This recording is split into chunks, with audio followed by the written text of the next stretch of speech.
வணக்கம் தோழர்களே. நாம் இன்றைக்கி என்ன பார்க்க போகிறோம்னு பார்த்தீங்கன்னா, 6ஆம் வகுப்பு தமிழ் இயல் 1 தான் பார்க்க போகிறோம். நாம் நாளைக்கு வந்துட்டு இயல் 2 அப்படிங்கிறோடைய பிடிஎஃப் நாளைக்கு டெஸ்ட்டு, அதுக்கானது நம்ம பார்த்துடலாம் நாளைக்கு.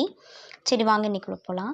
தமிழ் மொழி போல் இனிதாவது எங்கும் காணோம் என்றவர் டேஸ். நான் வந்துட்டு என்னென்னா ஆப்ஷன் ஏபிசிடிலாம் கொடுக்கல. ஏன் கொடுக்கலன்னு பார்த்தீங்கன்னா, நம்ம கம்மியான டாபிக்ஸ் தான் படிக்கிறோம். ஜஸ்ட்டு ஒரு இயல் தான் படிக்கிறோம். அதில் வந்துட்டு நம்ம வந்துட்டு ஏபிசிடிலாம் கொடுத்தா உங்களுக்கு யூஸ் இல்லை. நீங்கள் சும்மா கண்ணை மூடிட்டு ஏதோ ஒன்று போடக்கூடாது. நம்ம ஃபில்லிங் த பிளாங்க்ஸ் மட்டும் தான் படிக்க போகிறோம். தமிழ் மொழி போல் இனிதாவது எங்கும் காணும் என்றவர் டேஸ். இது ஒரு கொஷின். நீண்ட நீண்ட காலம் நீடு வாழ வேண்டும் என்ற பாடலை எழுதியவர் யார்? இந்த மாதிரி கொஷின்ஸ் தான் இருக்கும். நான் வந்துட்டு இந்த பிடிஎஃப்பை வந்துட்டு உங்களுக்கு கமெண்ட் பாக்ஸில் போஸ்ட் பண்ணுறேன், நீங்கள் பார்த்துக்கோங்க.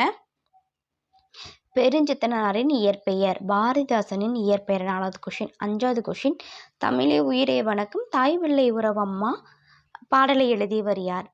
பாவற்காய் பிரித்து எழுது. உழவர் என்ற சொல் இடம்பெற்றுள்ள நூல் எது? பொறுத்துக.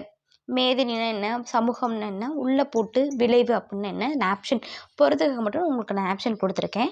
அதுக்கு மட்டும் கரெக்டாக பார்த்துக்கோங்க. 10வது கொஷின் பார்த்தீங்கன்னா 9வது கொஷின் வந்துட்டு ஆயுத எழுத்தை ஒழிக்கும் கால அளவு எவ்வளோ? கலைச்சொல் 10வது வந்துட்டு கலைச்சொல். வாட்ஸ்அப்னா அதோட தமிழ் அர்த்தம் என்ன? ஆப்னா என்ன? சர்ச் இன்ஜின்னா என்ன? ஆன்டி கிளாக் வைஸ் என்ன? டச் ஸ்க்ரீன் என்ன? நான் இதுக்கு எதுக்குமே உங்களுக்கு வந்து நான் ஆப்ஷன் தரலை. நீங்களாக தான் நீங்கள் பண்ண போகிறீங்க. All the best. நானும் உங்களோட சேர்ந்து தான் படிக்கிறேன். நான் டிஸ்கிரிப்ஷனில் இந்த லிங்க்கை கொடுக்குறேன், நீங்கள் பார்த்துக்கோங்க. தேங்க்யூ. நாளைக்கு வந்துட்டு நம்ம 6th தமிழில் ஃபஸ்ட்டு டைமில் செகண்ட் இயல் வந்து பார்க்கலாம். தேங்க்யூ.